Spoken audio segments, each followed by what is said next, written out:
puede absorber energía del medio, ¿sí? Esa es otra característica de los materiales semiconductores. Entonces, cuando el material absorbe energía, pues esa energía precisamente la van a absorber los electrones. Eso posibilita que electrones que están en la banda de valencia puedan saltar a la banda de conducción, es decir, adquieran suficiente energía para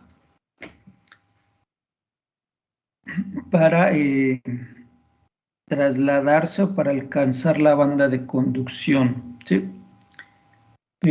Bueno, dice aquí en la siguiente figura podemos observar los niveles de energía necesarios para que los electrones lleguen a la banda de conducción. En el caso de un material conductor, un semiconductor y un dieléctrico, ¿no? Entonces, en este caso aquí tenemos, miren, en un dieléctrico, la banda de valencia y la banda de conducción están bastante alejadas entre sí. Entonces, el electrón de valencia necesita adquirir muchísima energía para poder alcanzar el nivel de la banda de conducción, ¿sí?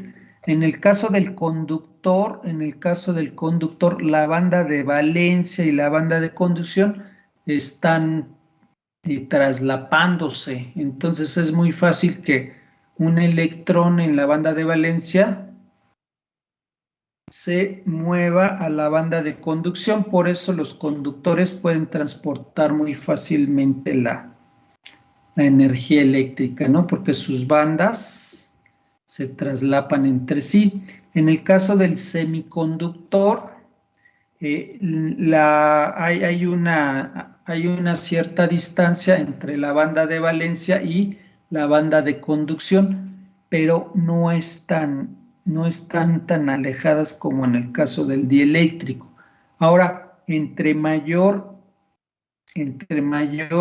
temperatura adquiera el semiconductor, estas bandas se van aproximando más, ¿sí? Por lo tanto, no es lo mismo un semiconductor a una temperatura ambiente que a una temperatura de 0 grados, ¿no? Aquí nos dice eje es la energía que necesita un electrón en la órbita de valencia para pasar a la banda de conducción, ¿sí?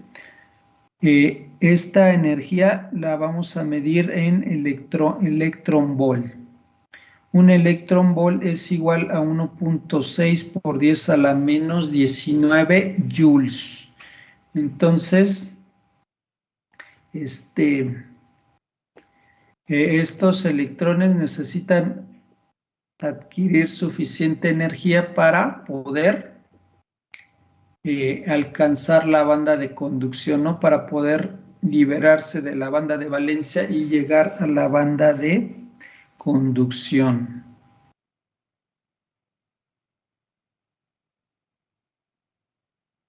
Ok, aquí tenemos los valores necesarios, ¿sí? En el caso de un aislante, un electrón necesita 6 electronvolts de energía para poder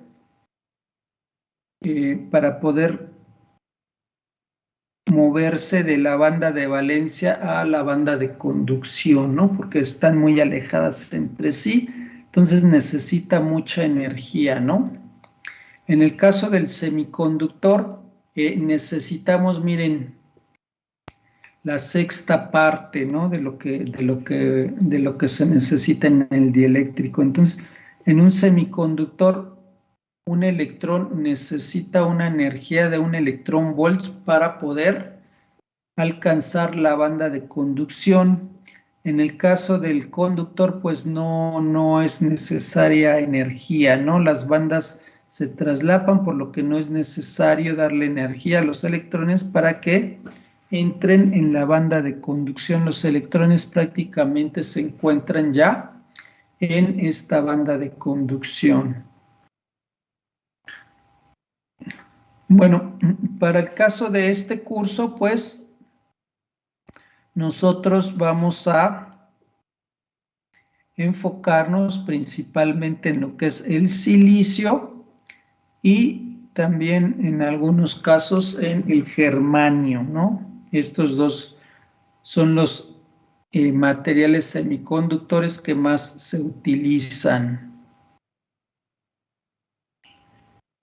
En el caso del germanio, miren, en el caso del germanio, un electrón necesita un poco más de medio electron volt, es decir, 0.67 electron volts para pasar de la capa de valencia a la capa de conducción, y en el caso del silicio necesitamos 1.1 electron volts para pasar de banda de valencia a banda de conducción. Entonces podemos observar que la energía para el silicio y el germanio es de distinto valor debido a la estructura atómica de cada uno de estos materiales. El germanio tiene una órbita más, lo que implica que la órbita donde están los electrones está más alejada del núcleo, por lo tanto, se requiere menos energía, ¿no? En comparación al silicio.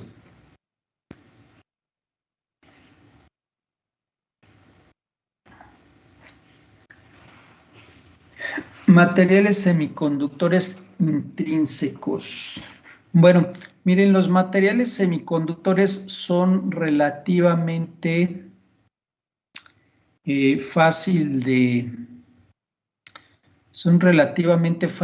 conseguirlos, ¿no? Los materiales semiconductores se encuentran sobre la superficie de nuestro planeta, al alcance de nuestra mano, ¿sí?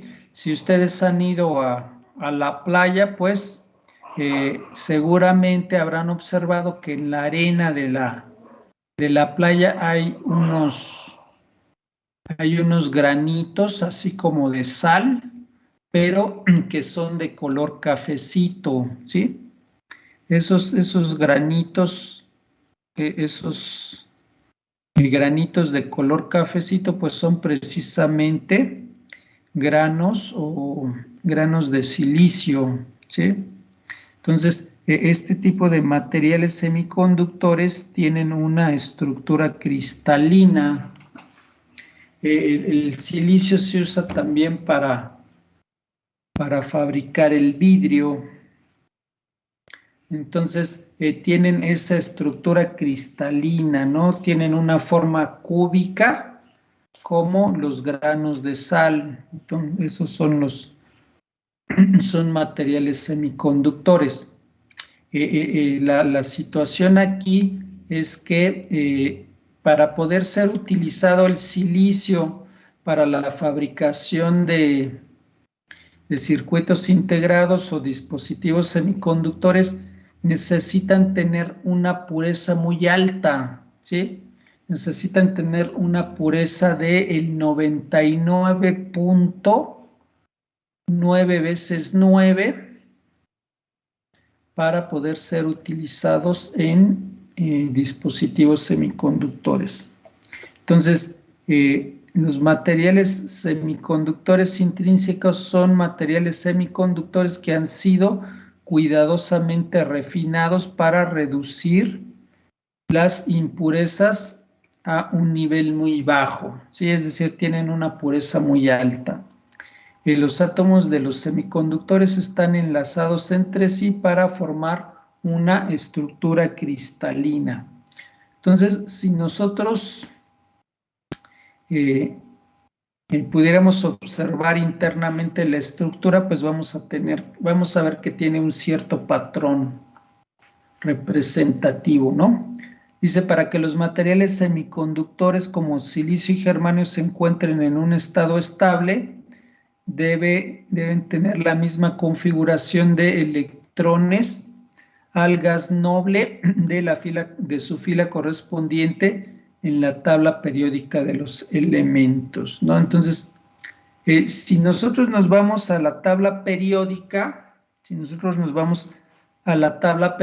vamos a encontrar que los materiales semiconductores son materiales que están en el grupo 4 de la tabla periódica, ¿sí? Esto se debe a que son materiales que tienen 4 electrones de valencia, como veíamos en la estructura del silicio, ¿no? Entonces, en el caso del silicio y germanio, son elementos que vamos a encontrar aquí en el grupo 4 de la tabla periódica, ¿sí? Y luego, como nos dice, para que estén en un estado estable, el silicio necesitaría completar su última órbita de valencia y tener 18 electrones de 14 que tenemos, pasar a 18, que es los que tiene el gas noble, y en el caso del germanio pasar de 32 a 36, es decir, que para completar su última órbita y estar en estado estable requiere 4 electrones el silicio, y el germanio igual requiere 4 electrones, ¿no? Entonces aquí nos dice, podemos ver que el silicio tiene 14 electrones y el gas noble, que es el argón, tiene 18. Lo que nos dice esto es que al silicio le faltan 4 electrones para tener la misma configuración y permanecer en un estado estable. En el caso de germanio vemos que tiene 32 electrones y el gas noble tiene 36, le faltan 4 para tener la configuración en estado estable.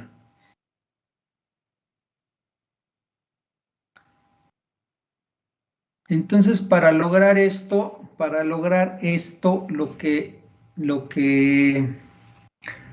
pasa en la estructura del silicio es que se van a formar enlaces covalentes con átomos vecinos, ¿sí? Entonces, cada átomo de silicio que tiene 4 electrones de valencia va a formar enlaces covalentes, es decir, va a compartir electrones con 4 átomos vecinos. Pudiéramos decir, o pudiéramos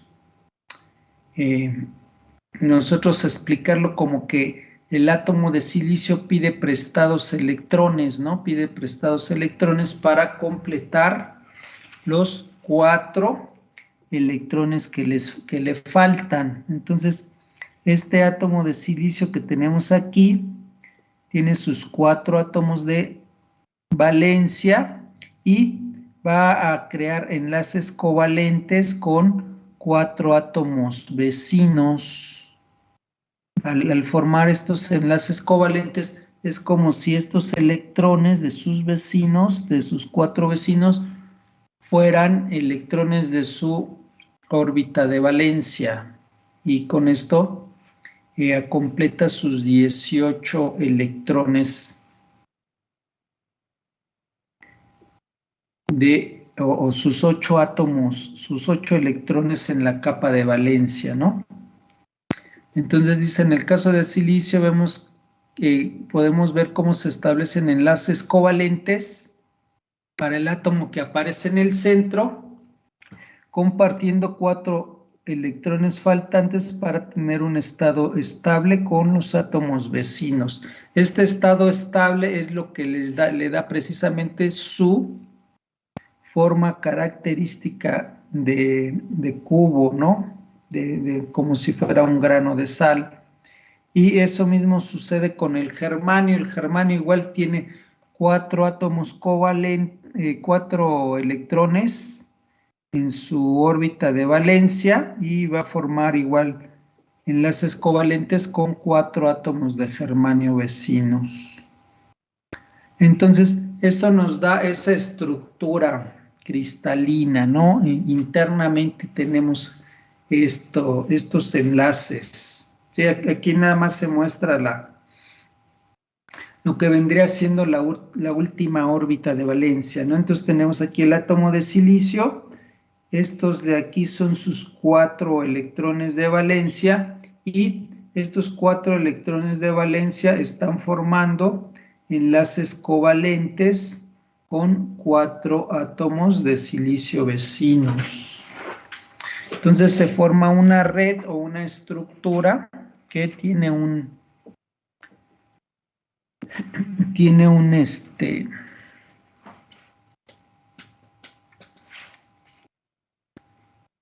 un patrón, ¿no? Un patrón bien definido. Y eso hace que el material sea muy estable.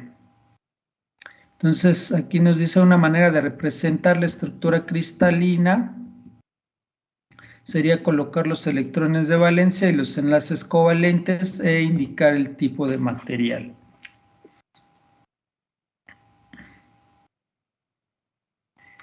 Y bueno, cuando el silicio se refina a niveles muy altos, pues se logran estas estructuras cristalinas muy estables.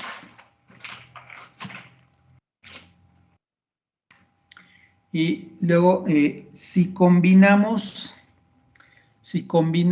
estos materiales semiconductores con átomos de otros tipos, podemos modificar sus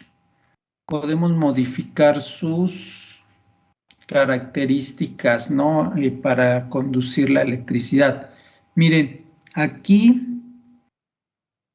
como tenemos enlaces covalentes, tenemos todos los electrones están bien sujetados al núcleo, por lo tanto no tenemos electrones libres en el material y necesitamos electrones libres para poder conducir la electricidad a través de ellos. Entonces, cuando tenemos esta estructura es muy sólida, entonces no tenemos muchos electrones para poder que contribuyan al traslado o al paso de la electricidad a través de ellos. Entonces aquí un semiconductor con estas características se comporta como un aislante.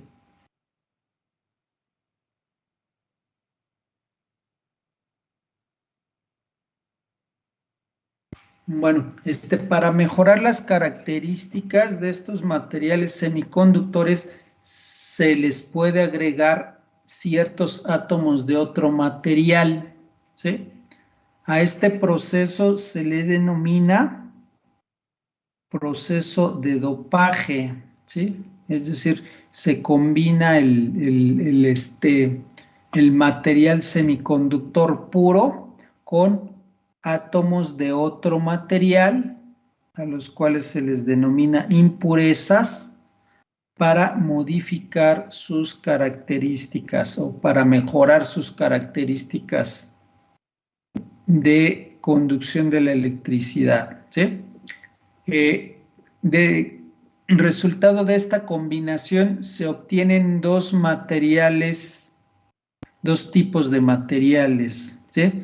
Este se le denomina material semiconductor extrínseco tipo N y material semiconductor extrínseco tipo P. El tipo N se obtiene cuando combinamos el silicio o el germanio con impurezas que tienen 5 electrones de valencia, ¿sí? Recuerden que el silicio necesita 4 electrones, necesita crear enlaces covalentes con 4 electrones. En este caso, si agregamos un elemento que tenga 5 electrones, 4 se van a aprovechar para crear enlaces covalentes y uno de ellos va a quedar fuera de estos enlaces. Entonces, ese electrón va a requerir muy poca energía para desprenderse del núcleo y va a quedar como un electrón libre en el material. Entonces, en este caso, por cada átomo de impureza que añadimos, vamos a obtener un electrón libre. Entonces vamos a tener un exceso de electrones, por eso se le denomina material tipo P. ¿Sí? Algunos de los materiales utilizados para obtener los materiales semiconductores extrínsecos tipo P son el antimonio, el arsénico y el fósforo. Estos son elementos del grupo 5. Miren, si me regreso un poquito a la tabla periódica, si me regreso aquí un poquito a la tabla periódica, aquí tenemos fósforo, arsénico y antimonio, ¿no? Son elementos, son materiales del grupo 5. Entonces, estos tienen 5 electrones de valencia.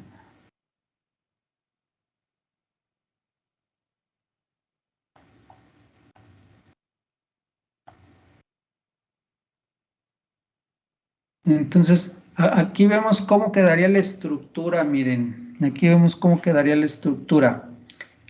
Material semiconductor extrínseco tipo N. Dice, podemos observar que se agregaron átomos de antimonio al silicio. Al realizar los enlaces covalentes queda un electrón libre. Esto hará que mejore la conducción eléctrica del material. Estos átomos pentavalentes se les denomina átomos donadores o átomos donantes.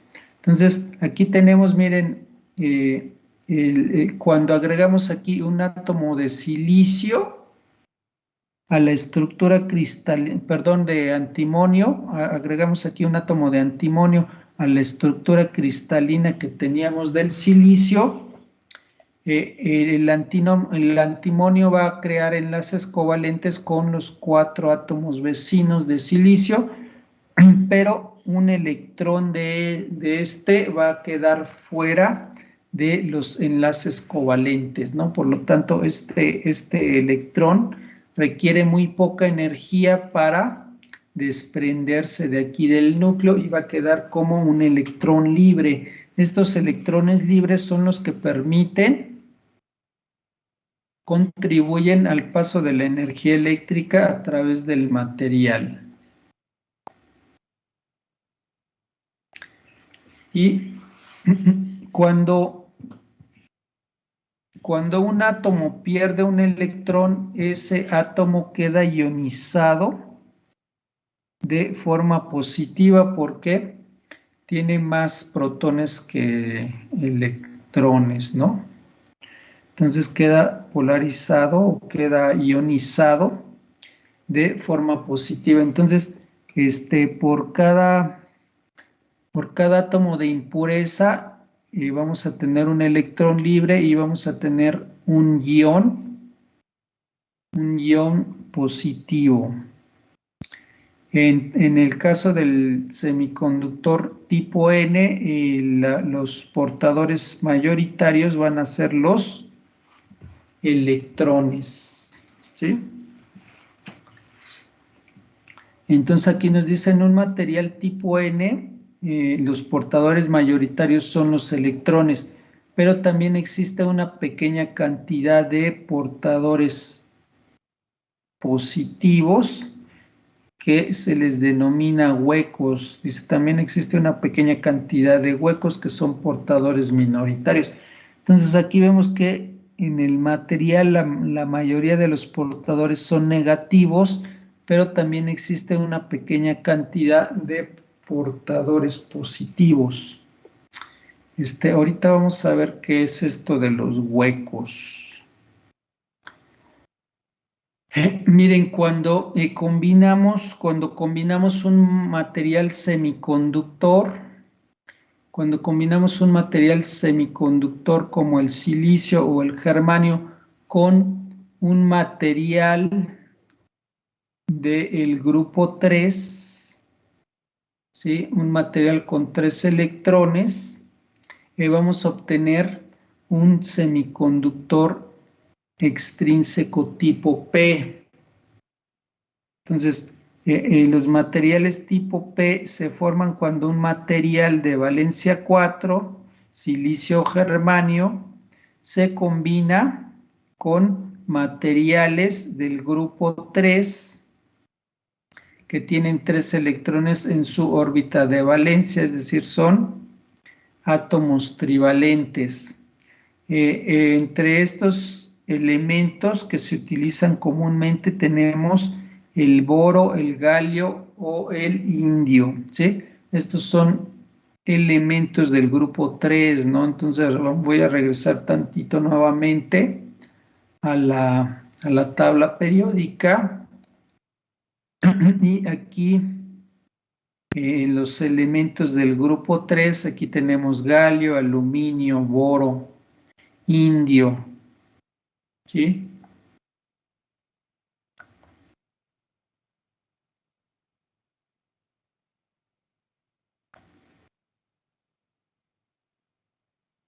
Ok, entonces en este caso, ¿cómo quedaría la estructura? ¿Sí? ¿Cómo quedaría la estructura? Añadimos, por ejemplo, aquí boro a una red de silicio y los 3 átomos los 3 electrones de valencia del boro van a formar enlaces covalentes con 3 átomos de silicio vecinos, pero va a quedar aquí un espacio,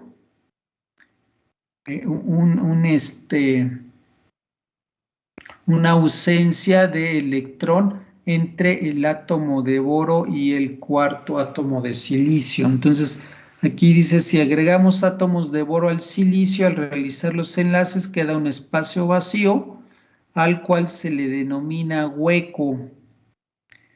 Este también hará que mejore la conducción eléctrica del material por no tener un portador libre.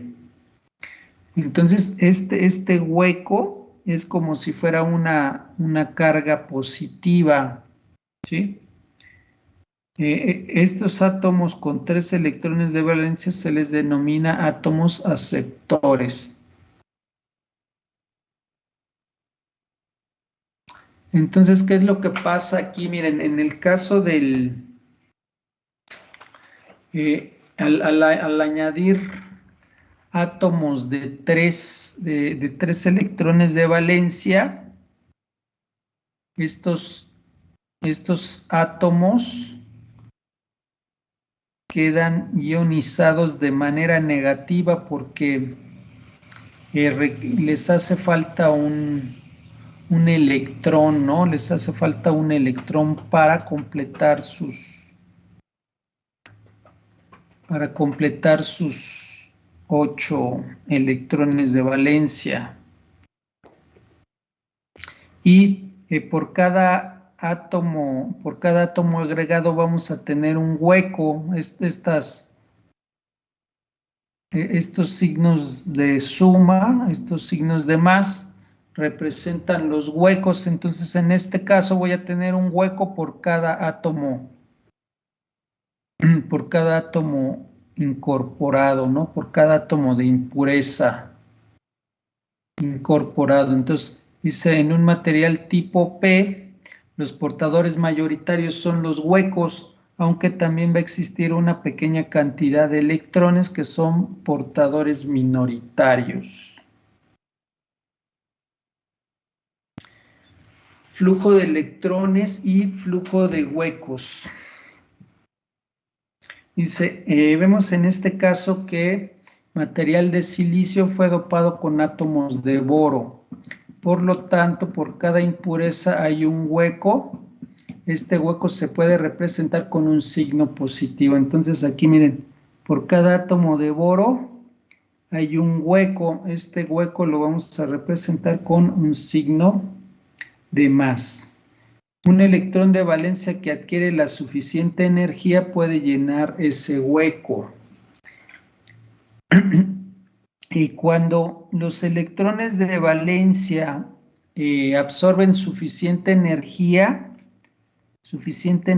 del medio, pueden llegar a romper este enlace covalente, ¿sí? Es decir, adquieren suficiente energía que van a pasar de la banda de valencia a la banda de conducción. Entonces, cuando un electrón de estos que están aquí formando los enlaces covalentes absorbe suficiente energía, puede romper aquí el enlace y pasa a la banda de conducción, quedando como un electrón libre, ¿sí? Pero ese electrón libre puede ser atraído por este hueco que es como una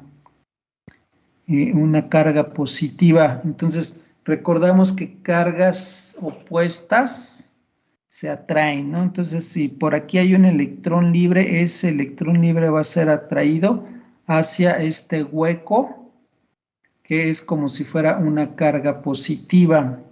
Y el átomo busca completarlo para ser estable. A su vez, este átomo va a quedar ionizado de manera negativa porque va a tener más electrones que protones. Y el que donó el electrón va a quedar ionizado de manera positiva porque ya tiene menos electrones que protones.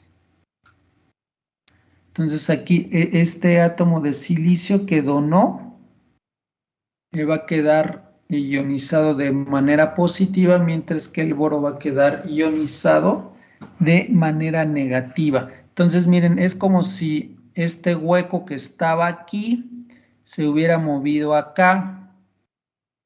Por eso decimos que los huecos son como cargas positivas. Entonces aquí dice, como pudimos observar, el electrón que se encontraba a la izquierda del hueco se trasladó y llenó ese vacío. Por lo tanto, el flujo de electrones se dio de izquierda a derecha, mientras que el flujo de huecos se dio de derecha a izquierda.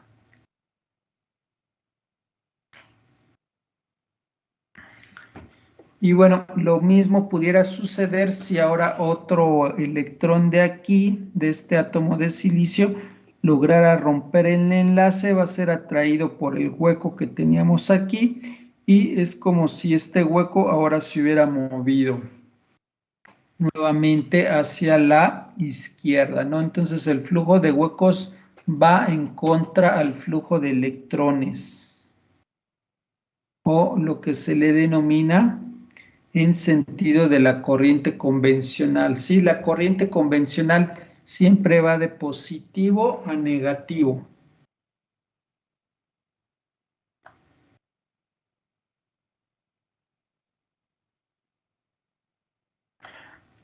Hasta aquí, ¿hay alguna duda, pregunta, jóvenes? Sí, profe, yo. ¿Qué pasó? Entonces, ¿qué semiconductor es mejor, los tipo N o los tipo P? ¿O de qué depende para qué se usa cada uno? Pues no es que uno sea mejor que otro, o sea, lo que se busca aquí es que cuando agregamos impurezas, mejora la conductividad del material. O sea, aquí lo que buscamos, si tú tienes un semiconductor puro, no te sirve para conducir la electricidad. Un semiconductor puro se comporta como un aislante, entonces no te sirve para conducir la electricidad. Si tú le agregas impurezas, mejoras esas características, puedes lograr que conduzca la electricidad de una manera controlada, es decir, conduce la electricidad, pero en una cantidad pequeña comparado con los metales, ¿sí? Entonces, esto lo puedes lograr de dos maneras. Si le agregas elementos del grupo 5 o si le agregas elementos del grupo 3. En ambos casos lo consigues, ¿no? En ambos casos mejoras las características del material, pero de manera distinta, porque si agregas del grupo 5, vas a tener un flujo de electrones, y si agregas del grupo 3, vas a tener un flujo de huecos. Ok, profe. ¿Sí? Ok. Sí. Gracias. Bueno, ok. Miren,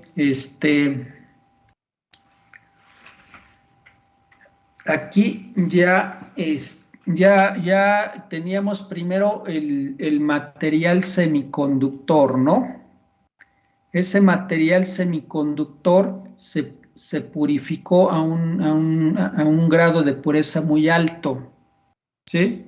Para poder ser utilizado, para poder fabricar los dispositivos electrónicos, el material semiconductor debemos de purificarlo, ¿no? Casi al 100%, ¿no? Al 99.9999999 veces 9%, ¿sí? Una vez que ya lo tenemos a ese grado de pureza, entonces ya se le agregan los átomos de impureza, ¿sí? A esto de agregar átomos de impureza se le denomina dopaje. Resultado de ese dopaje podemos obtener material semiconductor extrínseco tipo N o tipo P, dependiendo del material que le hayamos agregado.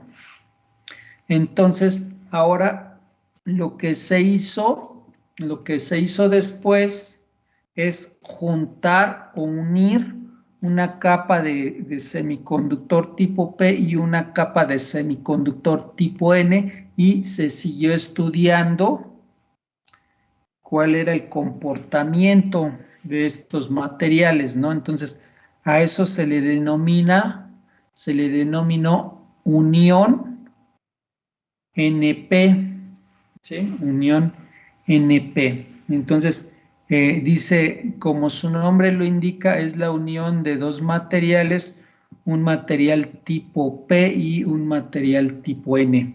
Esta unión es importante ya que es utilizada en dispositivos electrónicos semiconductores. Cuando se llevó a cabo esta unión, de un semiconductor tipo P y un semiconductor tipo N, se obtuvo el dispositivo semiconductor más simple, que es el diodo semiconductor. Un diodo semiconductor es precisamente una unión de una capa P con una capa N. Y después, si le agregamos una tercera capa semiconductora, se obtiene un transistor. Entonces, un transistor es la unión de tres capas semiconductoras. Dependiendo de las capas semiconductoras, tenemos transistores NPN, que son dos capas N y una P, o transistor PNP, que son dos capas P y una capa N, ¿sí? Entonces, el dispositivo semiconductor más simple es el diodo. El diodo es un dispositivo semiconductor de dos terminales formado por la unión de dos capas semiconductoras.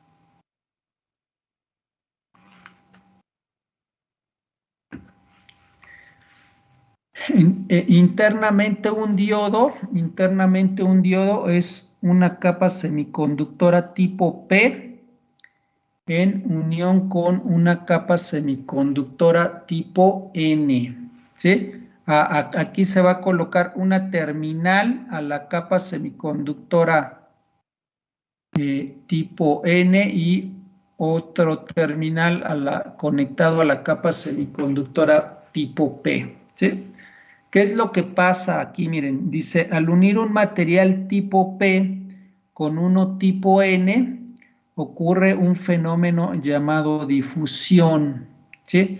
Esta difusión es una combinación entre electrones y huecos, ¿sí? Dice, la difusión se da cuando una alta concentración de electrones, cuando hay una alta concentración de electrones o huecos y estos viajan a un lugar con menos concentración. Entonces, miren, aquí en donde se unen las dos capas, aquí donde se unen las dos capas, tenemos este material de la derecha, tiene exceso de electrones o tiene electrones libres, ¿sí? Tiene aquí electrones libres. Y este material de la izquierda tiene huecos. Entonces, estos huecos que tenemos aquí en la superficie que se une al otro material, estos huecos van a atraer los electrones cercanos, ¿sí? Porque veíamos que estos huecos se comportan como cargas positivas, entonces van a hacer que estos electrones se difundan, por eso dice que ocurre un fenómeno de difusión, estos electrones se difundan o se inyecten hacia el material tipo P, ¿sí? Entonces, dice, esto hace que los electrones se combinen con los huecos cercanos a la unión.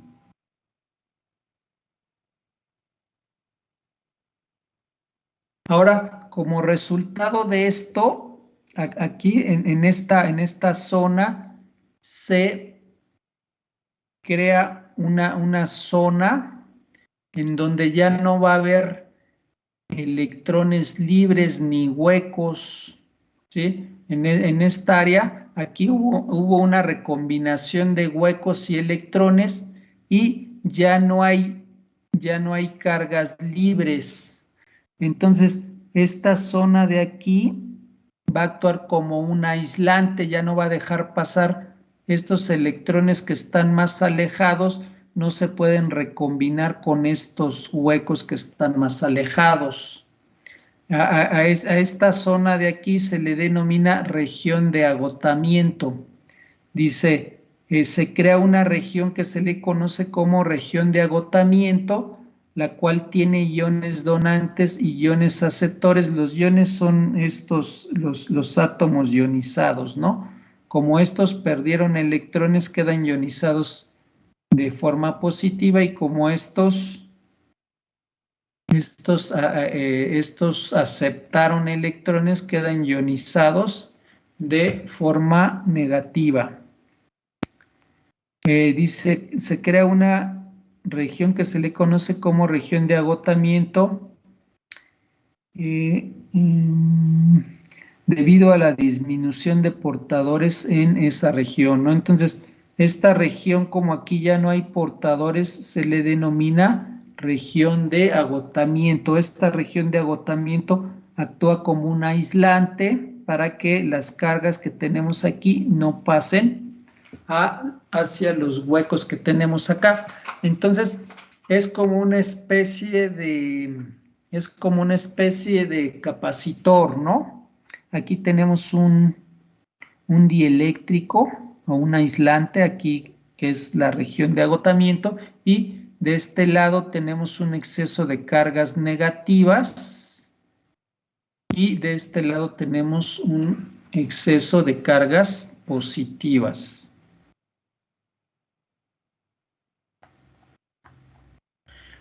No sé si queda claro esta última parte, jóvenes. esto que es la unión. Entonces, tenemos una capa tipo P que vamos a unir a una capa tipo N, ¿sí? Cuando se unen estas dos capas, aquí en el área cercana a la unión va a haber una recombinación entre electrones y huecos, ¿sí? Esto va a crear una región de agotamiento, que es aquí donde tenemos iones positivos y iones negativos y tenemos ausencia de cargas libres.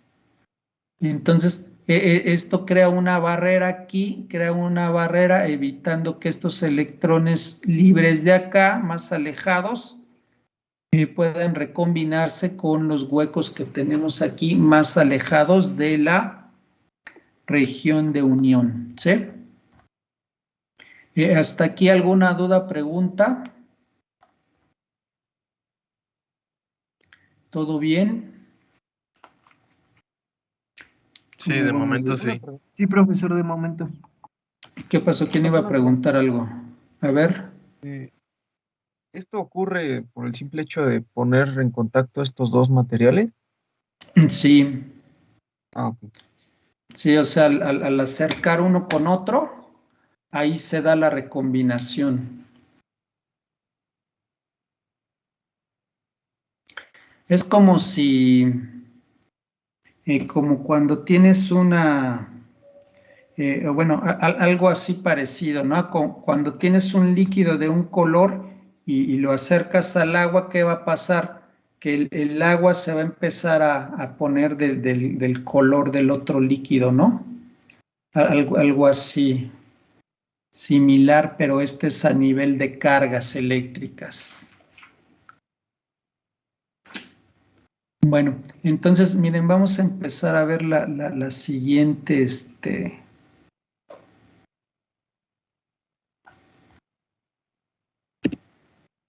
vamos a empezar a ver la siguiente presentación, esta que dice 2A, diodo semiconductor. Entonces, les decía yo que esta unión de una capa P y una capa N se le denomina, o a partir de esta unión se obtiene lo que es el diodo semiconductor, ¿no? Entonces, vamos a conectar aquí un terminal. Vamos a conectar aquí un terminal a la capa P y un terminal a la capa, un terminal a la capa N y un terminal a la capa P, ¿sí? Como resultado de la unión entre estas dos capas se creó esta región de agotamiento, ¿sí? Entonces, a esto se le denomina diodo semiconductor, ¿no? Aquí nos dice, un diodo semiconductor es un dispositivo electrónico de dos terminales fabricado a partir de la unión de dos materiales, un material tipo P y otro tipo N.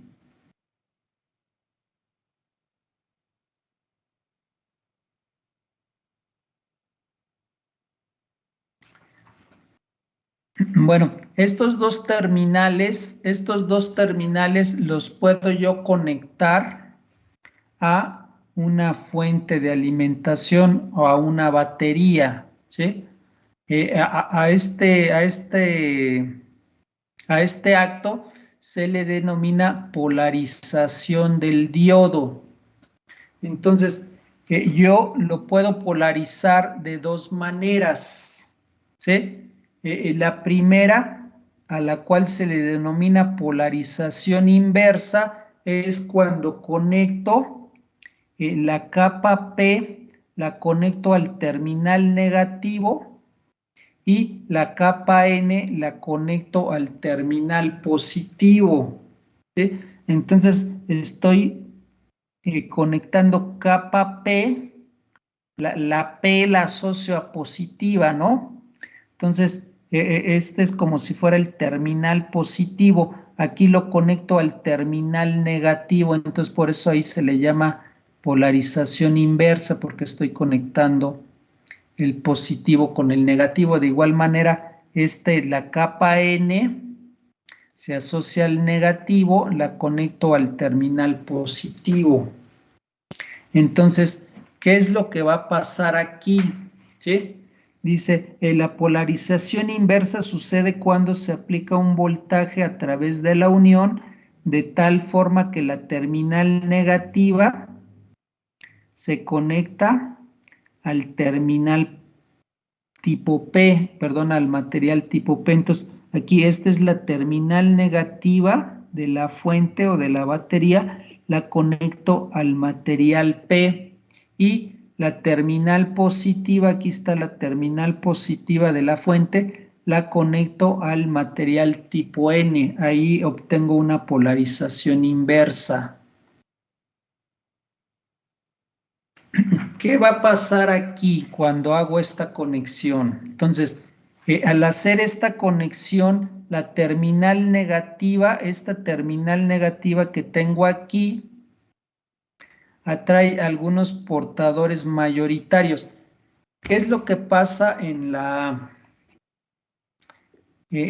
terminal negativa? Tiene exceso de electrones, ¿sí? Tiene exceso de electrones. Entonces, estos electrones van a ser atraídos por los huecos que tenemos aquí, ¿sí? Huecos que están más,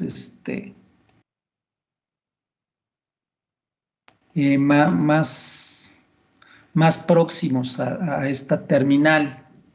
Y de igual manera, esta terminal positiva va a traer a los electrones que tenemos acá, electrones libres. Entonces, estos electrones van a ser atraídos hacia la terminal positiva. ¿Por qué? Porque en la terminal positiva hay deficiencia de electrones. Entonces, estos electrones son atraídos hacia la capa positiva, ¿sí? ¿Qué es lo que va a dar esto como resultado? ¿Qué es lo que va a dar esto como resultado? Que aquí en la parte central, cargas que había por aquí libres son atraídas hacia el terminal positivo, huecos que había por aquí son atraídos hacia el terminal negativo, y esta región se va a hacer más ancha. Aquí va a haber mayor ausencia de cargas libres, ¿sí? ¿Qué habíamos dicho que era la función de esta capa o de esta zona, de esta región? ¿Cómo se comportaba esta región donde no hay cargas? Como una barrera, profe, para que ya no pasaran los electrones hacia un lado. Ajá, aquí era como un aislante, ¿no? ¿Y qué pasa si la hago más ancha? Es como si pusiera un aislante más grande, un aislante más ancho. Entonces, esto bloquea el paso de la corriente a través de estas capas. Entonces, dice, la polarización inversa hace que iones donantes y iones aceptores pierdan sus portadores de carga, por lo tanto, serán iones inmóviles en la región de agotamiento. Esto quiere decir que la región de agotamiento crecerá y por lo tanto habrá una corriente nula. Entonces aquí se ensancha, esta región se ensancha y no bloquea todo el paso de la corriente a través del material. Ahora, ¿qué pasa en caso contrario? ¿Sí? ¿Qué pasa si conectamos la capa positiva con el terminal positivo y la capa negativa con el terminal negativo? Es decir, invierto, ¿verdad? esta conexión que tenía aquí, la invierto, ahora pongo el positivo de este lado y el negativo de este lado. Entonces, a eso se le va a denominar polarización directa terminal positivo, capa P al terminal positivo, capa N al terminal negativo. Entonces, dice, polarización directa sucede cuando se aplica un voltaje a través de la unión, de tal forma que la terminal negativa se conecta al material tipo N y la terminal positiva al material tipo P. ¿Qué va a pasar ahora? Miren, esta terminal negativa tiene un exceso de electrones, ¿sí? Por lo tanto, estos electrones libres que andaban por aquí cercanos a la terminal van a ser repelidos, ¿no? Porque cargas iguales se repelen, ¿no? Entonces, estos electrones libres que andaban por aquí van a ser empujados hacia el centro, ¿sí? Y en el caso de la terminal positiva, pues también los huecos que estaban por aquí, pues van a ser repelidos. Es decir, como que atrajera, atrae estos electrones libres que anduvieran por aquí y eso va a generar más huecos, ¿no? Pero va a generar que estos electrones que andaban por aquí libres, pues vayan hacia la terminal positiva. Entonces, dice, la terminal positiva repele los huecos en el material P hacia la región de agotamiento y hace que algunos huecos se combinen con iones en la región de agotamiento. Lo mismo sucederá con los electrones, los cuales son repelidos por la terminal negativa y algunos se recombinarán con iones en la región de agotamiento. Como resultado de esta conexión, miren, como resultado de esta conexión va a suceder que la región de agotamiento se hace más angosta, ¿sí?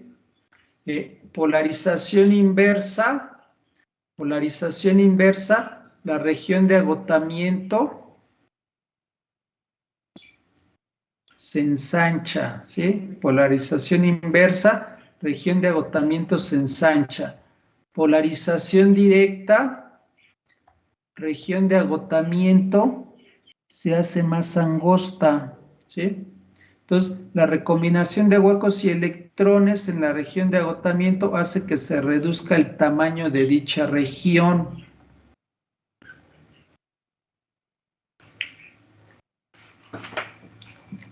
Vemos que la terminal positiva de la fuente repele los huecos del material P, pero al mismo tiempo ejerce una fuerza de atracción de los electrones del material tipo N.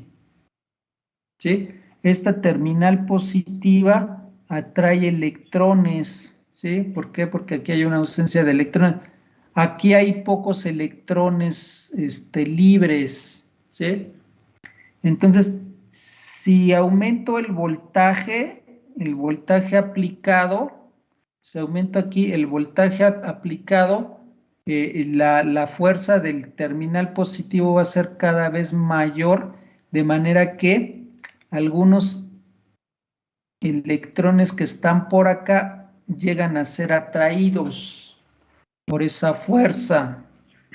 ¿Sí? Si el nivel de voltaje es suficientemente alto, electrones que están por acá libres van a ser atraídos hacia la terminal positiva. ¿Sí?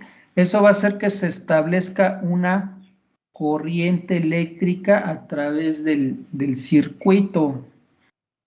Entonces, la terminal positiva de la fuente repele huecos al mismo tiempo que ejerce una fuerza de atracción en los electrones.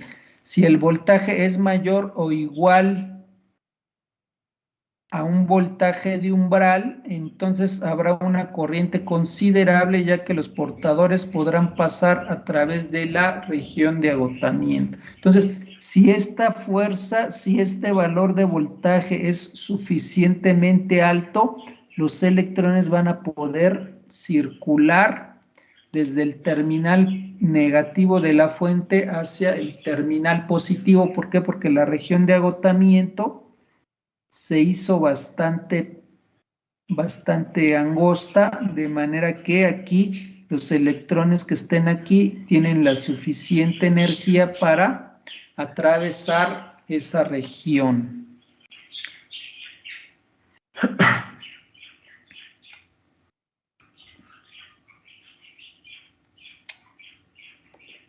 Dice, por lo observado sabemos que el diodo es un dispositivo electrónico de dos terminales que permite el paso de la corriente en un solo sentido.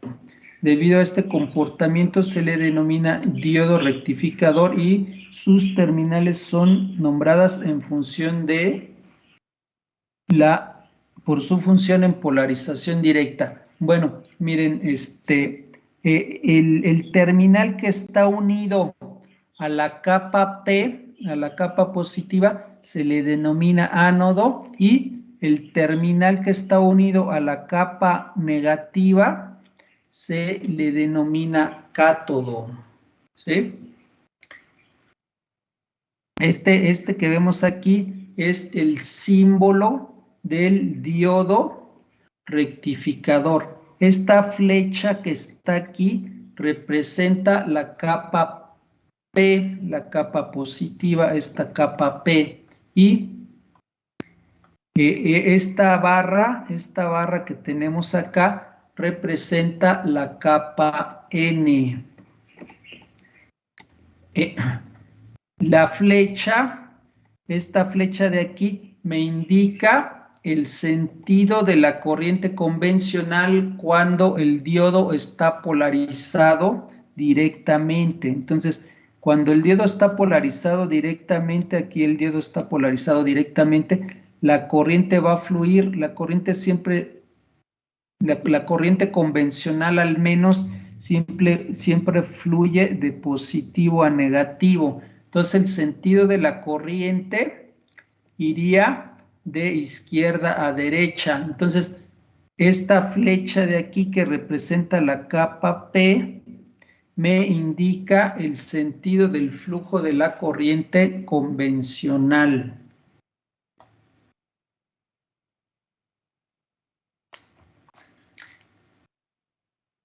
Muy importante, este voltaje aquí aplicado debe de ser lo suficientemente alto para que se establezca una corriente, ¿sí?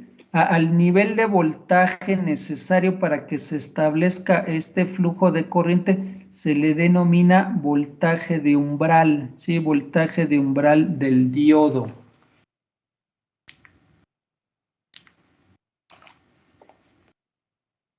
Hasta aquí, jóvenes, ¿alguna duda, pregunta? ¿Todo claro? Sí, profe, de momento sí. Todo bien, profe. De momento sí, profe. Sí, profe, todo claro.